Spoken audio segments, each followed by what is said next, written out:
I ain't got how they said the sugars. I'm gonna have it. No, I want that slow present stuff.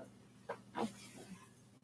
I like this little song. I like this little man, but they slept on me. Oh my goodness. Wow.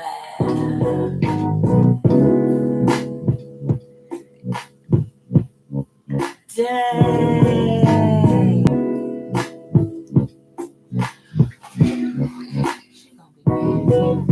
You should just walk in and join right there. Right. Damn, I thought you was waiting on me.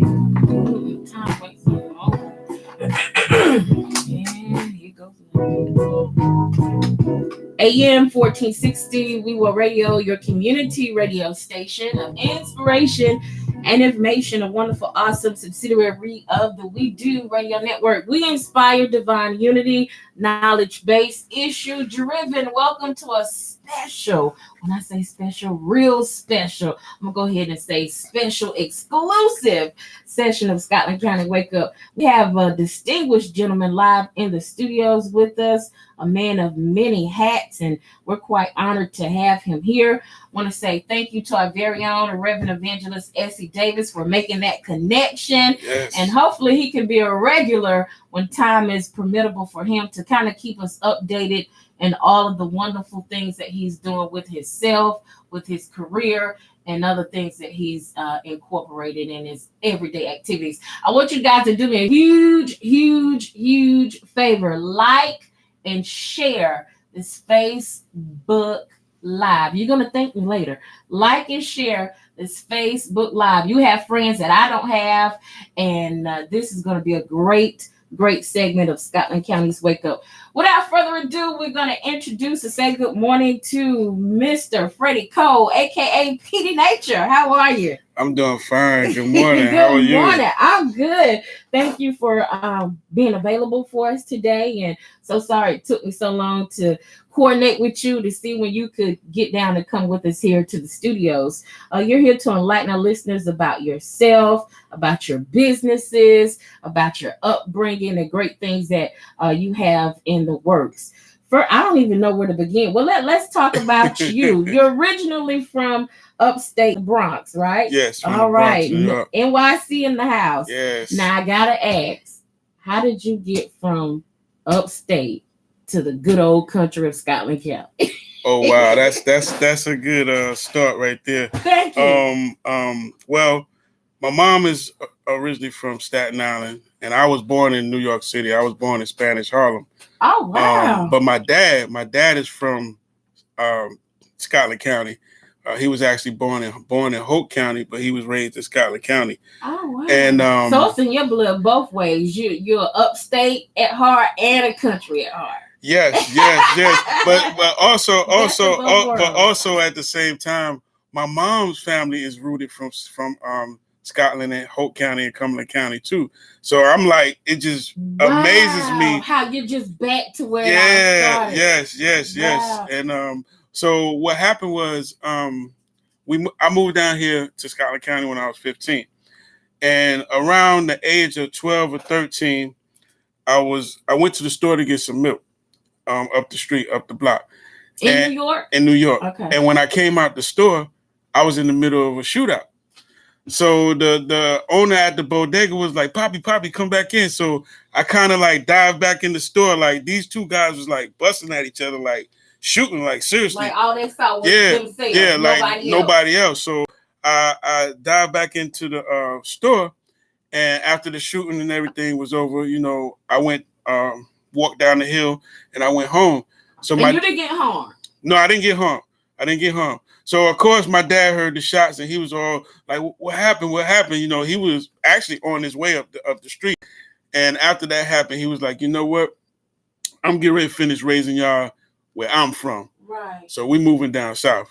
And I know that was a big adjustment. Man, talk about that. It was a huge adjustment. It was so huge that, of course, when I moved down here, I was different. Everything was different. My clothes was different. Right. Man was looking at you like, you're not from here. Exactly. Right. So, I kind of was one of the popular people in high because school. You had your own style, own flavor, own unique you. Yeah, so actually the whatever clique was popping at that time, that's the clique I kind of adjusted with. You know, they what I'm probably saying? came to you though. Well, because you were the new guy, you had that saucy flavor. And then I was a rapper, so we used to rap. We used to rap in the lunchroom, and then my homeboy, we call him Big B. His name Brock David Offer. I know exactly what you're talking about. Yeah. So he was actually like him and Stevie Monroe, actually from O'Shea's. Yeah. And Rob McLean. Those was like the first cats that I hung out with. I gotta stop you. Your peoples are really from here. Yeah. You were like with the originators of Scotland County. You just named some heavyweights. Wow, it's a small world. Yeah, so I used to hang out in Laurel Hill. That's where we used to be at all the time. Cross Creek, right down the street. Wait a minute. What you know about Cross Creek? That's my hood. I know a lot about Cross Creek. And man. I never saw you. Cross Creek. So stuff we can't talk about right now. That's that CC, that Cross Creek. Wow. That's the Petey Nature. I mean, that's the Pistol Pete part right there.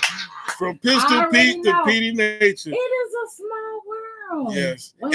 And Denise Campbell was telling me, she was like, you don't know Denise Quick? I ain't nobody. I'm a regular smuggler. No, it wasn't that. But Denise Campbell, she kept pushing. She was like, you need to get up with her.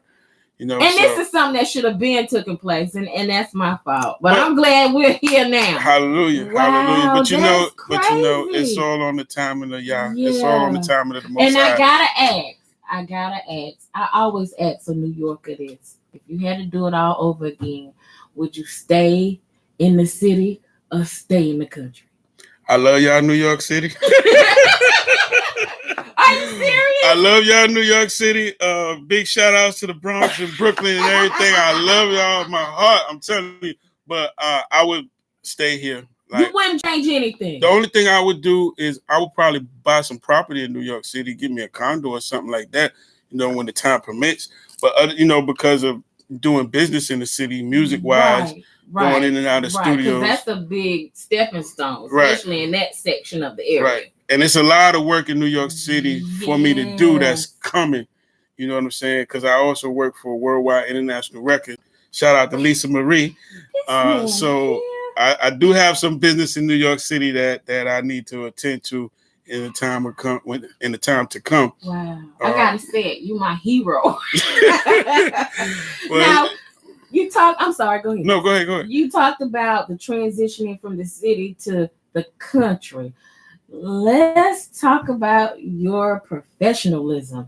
You got multiple hats that you have that you're doing, and I'm just trying to figure out. You make it work. How do you make it work? A rapper, a minister, a chef. You're just a businessman. Well, all around. well. First of all, I give all the credit due to the Most High, Yahuwah. That's what fuels me. That's what pushes me. That's what drives me.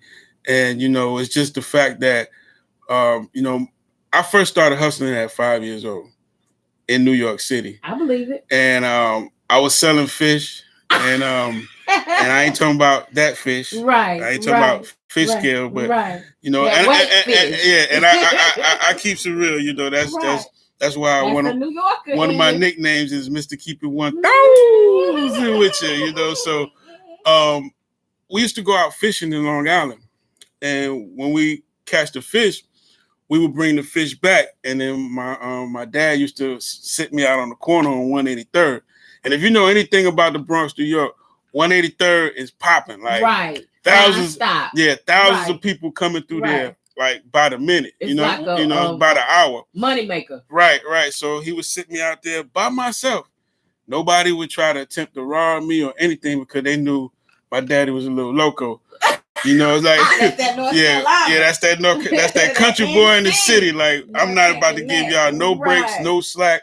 You know, we call him, you know, I named him the Robin Hood Gangster. So we call him the Robin Hood. Yeah, because you know, my dad, and this is why my hustle and my businesses is so positive, because my dad, my dad was a gangster, but he wasn't a person that sold drugs. He was a person that people that sold drugs and snatched pocketbooks, he would beat them up and drive them off the block. Oh wow! And he would make sure he was like the model of Robin Hood. Right. He would make sure that our block on this side and the other side was a safe zone. Right. You know, the kids could come outside and play. You know what I'm saying? Every now and again, you know, it'll be an incident where somebody got shot and killed, but you know, he can't control that. But as far as on his block, on the block we live on, it's not going down. You're not stealing no pocketbooks. You're not about to harass the children. Not today. Him and his homeboys, they was real. They stuck together. They was tight. So I hung out with a lot of older guys. I hung out with older men. You know, all my life. You know, we would go fishing together. We would go hunting together. You know, even when my dad had his poker games and they played, because my dad was the super of the building that we lived in. So he had access to the basement. So he would have his poker games, his parties, his barbecues. It was a spot. And and I used to run errands. So I always had a way of making money. Like I used to run errands. I used to get paid for that. So you was a go-getter from day one. Yeah, I used to run numbers, and everything I was doing, I would get tips for. I did a Sunday paper route. Everybody used to give me their bottles on the block, so I used to hustle and take bottles to Pathmark. You know what I'm saying? It sounds like there's not a job you have not had. Right. So I've been trained for this because, like, when I was young, I had 7, 8, 9, 10 hustles. Right. You was always on the go, motivated, and going to get it. And everything was positive, just the way that the Most High, you know, led my father to train me. Right. You know, and I'm just so thankful for it today because it all shows, you know, and I'm just grateful. I'm grateful for, you know, what my dad provided for me and, you know, how my mom pushes me. Like, when I tell you, I'm telling you, if it wasn't for my mom, I wouldn't have graduated from Scotland High. I wouldn't have went to college. Like, my mom, that little lady pushed me, and she's still pushing me. Good mother. She's still pushing me to this day. She's supposed to. Like, seriously. Like, oh, wow. And I got to say, you're a prime example from the East Coast down here to the Southern area that there are good Black men. We got to inspire our Black men, support our Black men, have their backs, be there for them. When they have a vision or something they want to do, invest in it. Hallelujah. Hallelujah. That's awesome. Yes. You are definitely like a living proof testimony that it can be done, will be done. Any means necessary. That is all right. Yes, ma'am. Now talk about how you went to culinary school. How did that come about? Okay. Take us to that moment where it hit you like a thunderbolt, like, I'm going to go to culinary school. Okay, well, culinary school came about, in Scotland High, I needed one more elective. So me and my homeboy, I couldn't remember who it was at the moment. But what year you graduated? Well, never mind. No, it's fine. 94. Yep. So, okay. So we needed another elective, and I was like, well, what we gonna take? So it was a home ec class, and we was like, well, let's take this class. You know, it's probably gonna be a class full of girls. Yeah, you know what I'm saying? Going to get your back on. Yeah, so you know, and then we're gonna eat cookies and trip out and chill out. Yeah, so easy course. So we took that class, and we was making wedding cakes in high school. Wait a minute. Oh. Huh? Yeah, we was making wedding cakes. When you think of home ec, you think of cookies, cupcakes, brownies. You guys were in there going to get it, the big boy stuff. Yeah, Miss Barbara was our teacher. She was our chef, and Miss Barbara, she was very, very, very knowledgeable and inspiring, and she didn't play. Like, if she felt like, she didn't have no, she didn't cherry pick. She didn't have no certain people that she was like, well, let me pull you to the side. Right. But if she see, one's the same. But if you had a natural talent and you had a drive and you was ambitious, she was on you. She made you stay after school, and she helped you out. And what she did with me was one day, and since I've been hustling so long, when I see money, I'm gonna be asking questions. Right. So I seen a transaction one day when she sold a wedding cake, and it was like this was in the 90s, so this was like $300-400. You know what I'm saying? So easy money. Yeah. So I asked. I said, Miss Barbara, I said, how much did you get for that wedding cake that we be just in here playing around with? She said $400. How you think I pay for the supplies? I looked at her and I said, probably was a simple wedding cake. Yeah, all white. It wasn't that huge. I said $400. I looked at her dead in her face. I said, I want to do this for the rest of my life. What did she say when you She said, okay, I got some videos for you to watch. She started pulling out Johnson & Wales University videos and she started playing. Matter of fact, and this is why I say she don't cherry pick, because she just didn't play it for me. She played it for the whole class. And I was one of the ones that took it serious. Now, just to encourage the listeners and the viewers out there, especially the young people, I didn't have great grades because I had started turning that hustle that my dad taught me positively into the streets. It started becoming negative. So I started slipping. That's why I'm glad my mom stayed on my neck. I started slipping. My grades were slipping. I think I had like a D average. And I didn't really realize how smart I was. You know what I'm saying? Right. I didn't have, and then I went to a vocational rehabilitation. Miss Barbara sent me over there to get a scholarship. So what I'm basically want to encourage the listeners is that my first attempt to Johnson & Wales University, my application was denied. But you didn't give up. I didn't give up. My mom was like, "Oh, you're gonna get in that school." So one of my algebra teachers, she was from Venezuela. I can't remember her name right now. You got a good memory. But she but she came to me. She was like, she called my mom. She called my mom in the school. She said, you know, ma'am, Freddie's a bright young man, but if he don't make at least a B on all his finals, he's gonna fail high school. So when I got home, you know, even though I was grown, right, you know, and being grown, you know, at 16, I take my car and drive to New York and call them and tell them where I'm at after the fact. Yeah, you talk about hot. My dad was hot, but my mom, when I got home, you know, this is where the Most High really took over in my life. That little lady told me, she said, "You're not going nowhere. You're going to study for the next few weeks. That's a good mother. And you're going to make a B plus, like that woman said, on all your finals. Or you're not going to graduate. You're not going to get into this college." So I studied. I studied for 2 weeks, even though they was trying to tell me I had learning disabilities and all of that. And you overcame all of that. I studied for 2 weeks straight and went and took all my finals, and I made a B plus or better on all my finals. And it pushed my grade up from a D to like a C plus. And that was it was a C plus or a B. And then I resubmitted my application to Johnson & Wales University, and that's when I got accepted. Wow. Yeah, so that's how really beating the odds. So that's how the whole culinary thing came about.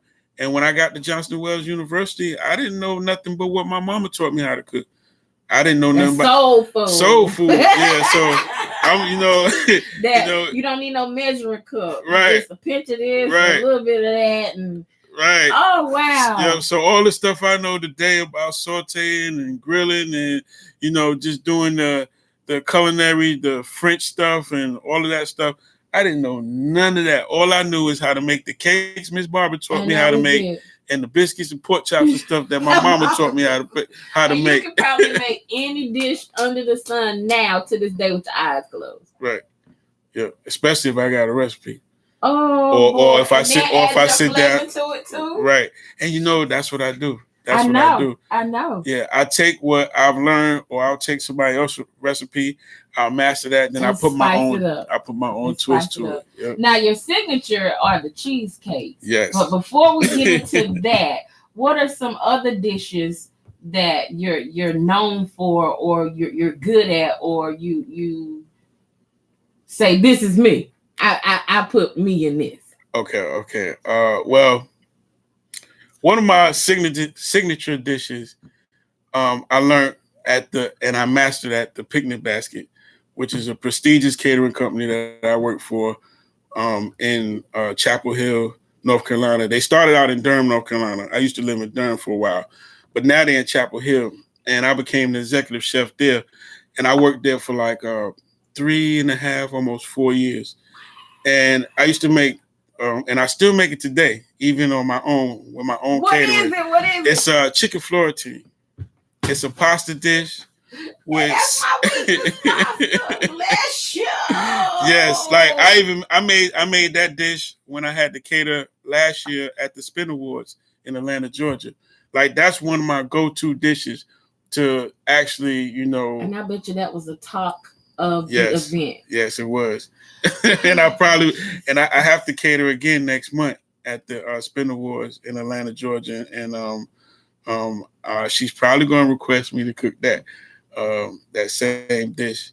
But other than that, my signature as far as my catering company is concerned, I'm huge on Caribbean cuisine, African cuisine, and soul food. So I'm famous for my jerk chicken. But see, jerk chicken, but like how you was talking about putting a twist on things, I took that jerk thing and I went way out there with it. Like I make jerk salmon, I make jerk oxtails, I make jerk shrimp, jerk lamb, jerk goat. Like, look, no disrespect. Will you marry me? I don't know if you married or not. No, I'm just playing. Oh my God. And you're passionate about it and you're so serious about it. We're gonna come back to the culinary stuff. Let's talk about rapping. How long have you been rapping? How did it come about? How did you know you had it? Well, it all started in New York. I heard Dougie Fresh and the Get Fresh crew. And the real hip hop. Yeah, I heard, I'm telling my age right now. No, you're not. No, you're not. But I heard that song, All the Way to Heaven. And you was hooked. I was hooked. I'm just sitting there, all the way to heaven, heaven. And I'm like, okay. And that's real hip hop. Right. And I was 12 years old. And that's when I wrote my first song at 12. So I got with this guy that I went to school with called DJ Precise. And he's like a big DJ in New York City. He's Dominican. He's Dominican. Yeah, he's from the Bronx. He's huge. Yes. He's huge. Shout out to DJ Precise and my boy Cool Kurt, DJ Cool Kurt, because they run together. And man, I'm telling you, me and him, and he used to be so short that he used to, when I used to go to his house, and he lived on right up the street on University Ave, I used to go to his house, and he used to have to stand on a chair and DJ. He stood on a chair and DJ. So that was my first DJ. DJ Precise was my first DJ. Wow. And we made a song called He's laughing. Yeah, because we had a song, and I could still recite it, but I would not do it. But we had a song. What was the name of that song? Smash It. I can only imagine. The name. Yeah, I'm here. I'm gonna make smash it. Don't dip, man. And listen to my lyrics. On the MIC, I'm the clearest. I'm a newcomer. As in my first song. If you don't believe me, don't get me wrong, man. I'm telling you.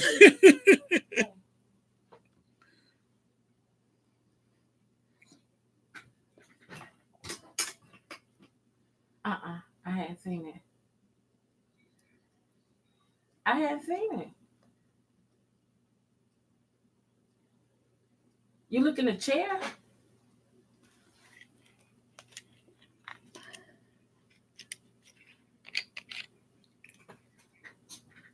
I hadn't.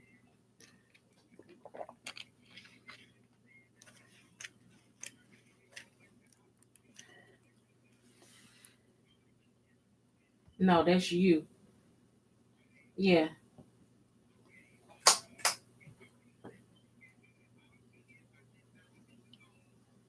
Okay. Where you at now? Can I call you back because I'm doing an interview? Okay. AM 1460 WeWo Radio. That's live radio for you. My apologies about that. You were talking about the rapping career. You like got time in the game on everything from culinary school to rapping, things of that nature. And you're still rapping today, right? Yeah. If you allow me to or want me to, I can go ahead and finish off with finish where I left off. No, it's fine. It's fine. So what happened was, I was rapping for years, and then I became when I moved down south, that's when I met Brock. That's when I met Brock and to know him and my crew. Self. And how you doing? It's gonna be smell like cheesecake. Oh, it's a whole bunch of cheesecakes laid out right here waiting for y'all. I cannot. Yep. So late.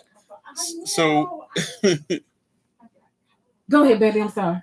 That's all right. So I got with them, and the rapping thing, it was pretty much, I was a battle rapper, and no holds bar. You right. Getting it I was a battle rapper. Was like the truth. Yep. And I was doing gangster rap, and then it took a twist, and I started rapping more conscious when I was in college, and then it had a meaning and a message. Right. A meaning and a message, and then it really hit me, the birth of my second son. Oh wow! And that's when the Holy Spirit reached out and convicted me and spoke to me and was like, you know what? I gave you a skill. Right. And I want you to use this for the kingdom. I want you to use this to glorify me and to edify me. And that's when I changed my name from Pistol Pete to Petey Nature. And I know there's a meaning behind that. What does that represent, Petey Nature? I like that. Well, Petey means nature, and the nature means teach. So Petey is what the Most High naturally gave to me, as far as receiving wisdom and knowledge and understanding and everything. Right. So it's like now you're more kingdom minded. Right. Oh, wow. Right. Totally kingdom minded, and just to be at this point right now, it's all about teaching and helping others receive the same thing that happened to me. Right. Because everybody has the ability, and we're all connected to the Most High. Right. We're all connected to God. Right. And it's just a matter of when we make that decision that I'm going to be governed by the Holy Spirit and not let everything else around me influence my life. Right. And that's where people are losing and failing at, by allowing satanic spirits and demonic spirits to rule over their life. And my job is to encourage people, hey, you can shake that off. Right. Yep. So that's awesome. Now you're a minister. Yes. Tell us about that calling. Well, it came with the music. I've been studying the Basota of the word, which is Basota is the word in Hebrew. Mm-hmm. I've been studying for years, since I was 18. When I went to college, that's when I first started studying, and I was told, and my mom was told when I was very young, they was like, that boy gonna be a preacher. Like, I used to run through the church when I was little, play up under the pews and all of that stuff. What went through your mind when you got that, when they said that to you about that calling on your life? I wasn't thinking about it. And I don't think my mom was thinking about it neither. Like, cause my mom and daddy, they partied. They partied. Wow. And, like, our family was like the liveliness of the block.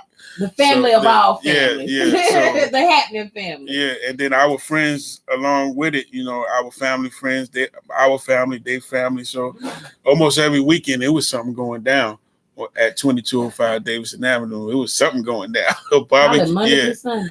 Yeah. Yep. Awesome. Yep. Now, not only are you a chef, a rapper, a minister, you got some other accolades and other businesses that you're in. Kind of tell us about some of those other investments that you have. Well, I have my catering company, which is Personal Chef Services and Catering by Freddie Cole. He gonna get all my checks. I have my I have my health and wellness business, which is TLC, and so I promote and sell IOSA tea, which helps people lose 5 pounds in 5 days.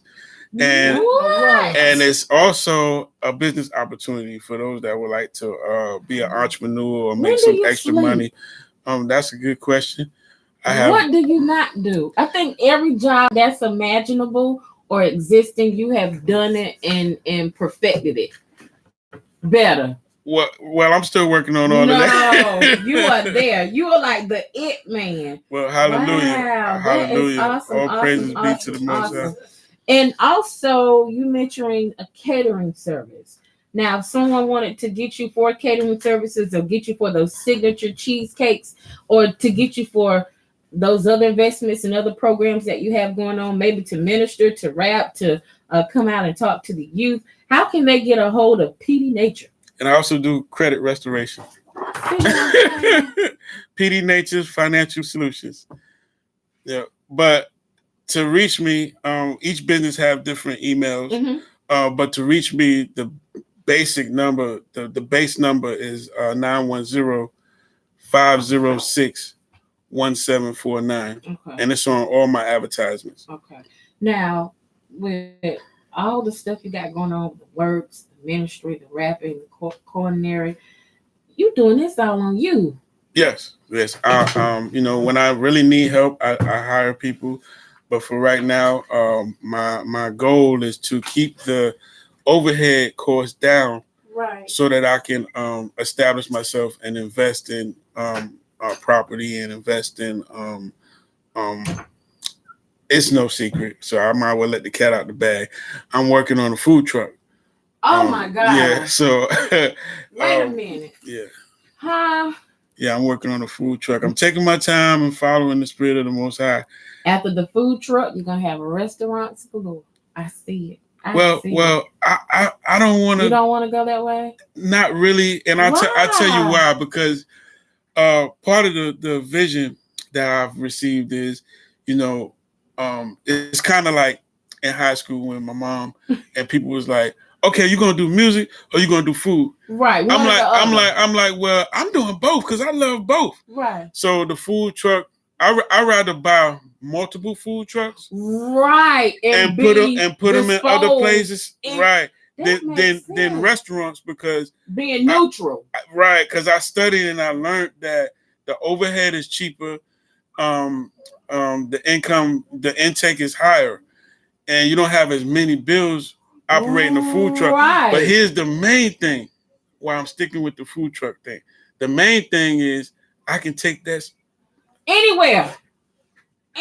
So if I got North, South Carolina, up north, New York, Georgia. So if I got to perform, if I have to perform in Florida, you got the performance and the truck. And So when I pull up in Florida and you heard about my cheesecakes, my jerk chicken or whatever, okay, yeah, my food truck is outside, ladies and gentlemen.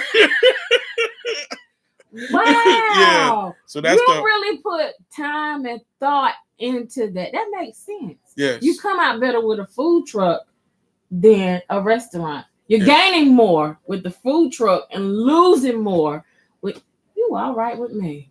You need to give a workshop. You got so much knowledge. Well, I thank the Most High for that. Yes, Yahoo has really blessed me. That is awesome. And I got to shout out to the Elliots, T&J Grill and Wagram. Go check them out. That's how I learned about you, through them, because I thought they were cooking the cheesecakes. They was like, no, that's a homeboy. Yeah. I was like, a man cooking cheesecake? Yes, and you are the truth. I appreciate it. Yes, and all praises be to Yahoo. And I just want to give a shout out to them as well. Yes, big shout out to T&J's Grill. And they can get the cheesecakes there too. Yep, and you can get the cheesecakes at T&J's Grill. And they carry the new restaurant. And O'Shea's on Main. Yes. Definitely go to O'Shea's on Main and T&J's Grill to get my cheesecakes, and you can also get them from me.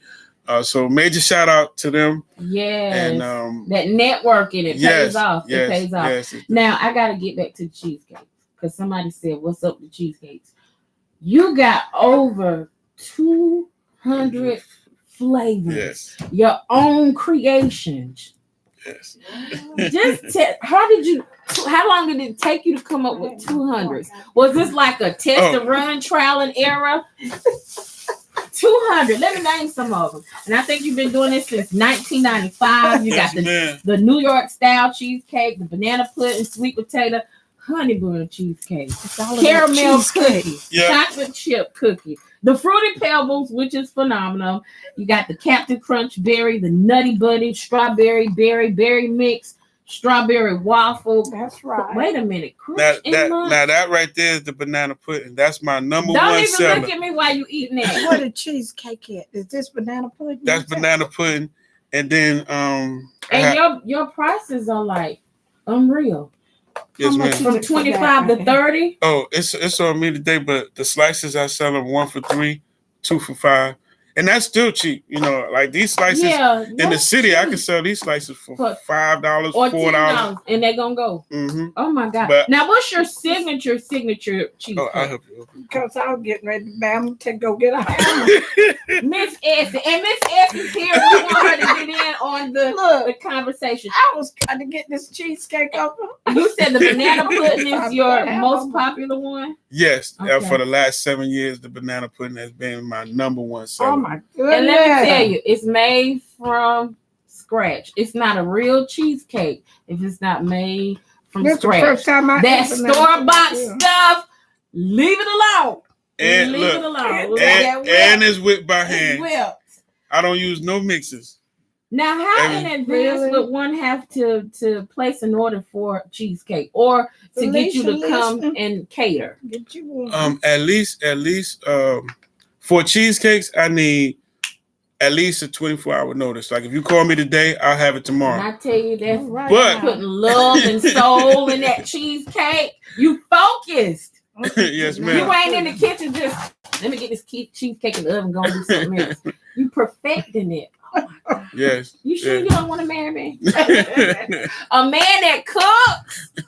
So you ladies, how they say, it's a way to a man's heart is through his stomach. Mm-hmm. Not with you.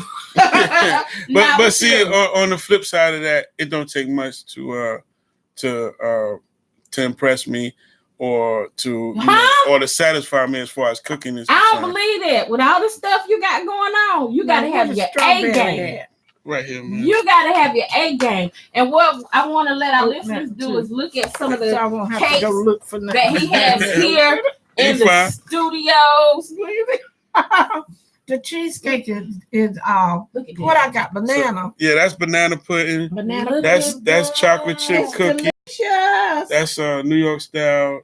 That's strawberry. That's fruity pebbles. And this is turtle right here. I had them. Forgot about that. What you call that right there? This one right here. This is turtle. This is chocolate caramel and walnuts together. And it's safe to say that if somebody came with a special order, special design, special request, you can nail it and put your flavor to it and just give them what they want. Yes. Like I actually created a cheesecake for the scrambler. He had these Congo bars that he was famous for making over the years. And he was selling, when he was open, he was selling my cheesecakes. And one day we were sitting there talking, and I said, you know what? He was telling me about his Congo bars and how popular they are and how people love them. I said, what about a Congo cheesecake? What did he say when you said this? He said, let's do it. He started giving me Congo bars, and I made a Congo cheesecake. But he's not open right now, but hopefully we're going to keep him and his family in prayer and pray that he reopens. Yes, and from our show. And that's another gentleman that can just cook. You give him a menu. Yes, he gonna give you what you want and more. Oh my God! But this is the mother. You was asking what was the. This is the mother cheesecake of them all. Is that the banana This is the New York style. This is plain. That's so pretty. You don't even want to eat it. You just want to look at I it. do. Now, I guess it's. See, it got me something good on TV.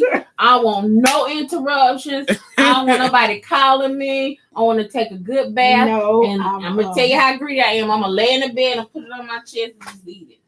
It's so pretty. You don't want to eat it. I do. I see that. I done ate strawberry. I done ate And how are they? They're good. They're good. Which one do you Delicious. like out of the two? Both of them. Wait a minute now. If you had to pick one, which one would you pick? Let's see. If I had to pick You one, had to I'd do pick. strawberry. And you know why? Because I like strawberries. But I don't want to have to pick. I just